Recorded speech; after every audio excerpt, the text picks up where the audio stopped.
কুমারঘাট থানাধীন সিদংছড়া এলাকায় শুক্রবার এক পথ দুর্ঘটনায় 4 জনের মর্মান্তিক মৃত্যু হয়েছে এবং আরও 2 জন গুরুতরভাবে আহত হয়েছেন। জানা গেছে, একটি 12 চাকার লরি ও একটি ইলেকট্রনিক্স অটোর মধ্যে ভয়াবহ সংঘর্ষ ঘটে।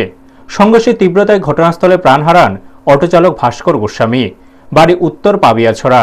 দুর্ঘটনায় আরও নিহত হন কাঞ্চনা চাকমা, তিনি মাসলি শিববাড়ি শরৎকার বাড়ি এলাকার বাসিন্দা। হরিশঙ্কর দেবতা ও গরিমিলি চাকমা উভয়েরই বাড়ি মাসলি এলাকায়। গুরুতর আহত অবস্থায় উদ্ধার করা হয় যাত্রাপতি চাকমা, বাড়ি মাসলি এলাকা এবং মায়ারানী দেবনাথ, বাড়ি পেচারথল। তাদের কৈলাসহর জেলা হাসপাতালে নিয়ে যাওয়া হলে প্রাথমিক চিকিৎসার পর মায়ারানী দেবনাথের অবস্থার অবনতি হওয়ায় উন্নত চিকিৎসার জন্য তাকে বহিরাজ্যে শিলচর হাসপাতালে রেফার করা হয়। এদিকে দুর্ঘটনার পর লরি চালক ঘটনাস্থল থেকে পালিয়ে যায় বলে জানা গেছে।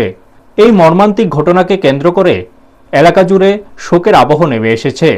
সাম্প্রতিক সময়ে ঊনকোটি জেলায় ক্রমবর্ধমান পথ দুর্ঘটনা সাধারণ মানুষের মধ্যে গভীর উদ্বেগ সৃষ্টি করেছে। ব্যুরো রিপোর্ট, নিউজ তৎকাল 24। সিদংছড়া এলাকায় একটি ভয়াবহ যান দুর্ঘটনা সংঘটিত হয়েছে। এতে আহত এবং নিহত সংখ্যা কি যদি আমাদের সামনে একটু বিস্তারিত তুলে ধরেন। ফায়ার সার্ভিস নিয়ে এসেছিল 11:50-এর দিকে। সিদংছড়া একটা অ্যাক্সিডেন্ট হয়েছে, ওইখানে আমরা ব্রড ডেড পেয়েছি, একজন পুরুষ লোক আর একজন মহিলা ব্রড ডেড। আর বাকি যারা সিরিয়াসলি ইনজিওর্ড ওরা ছিল 4 জন।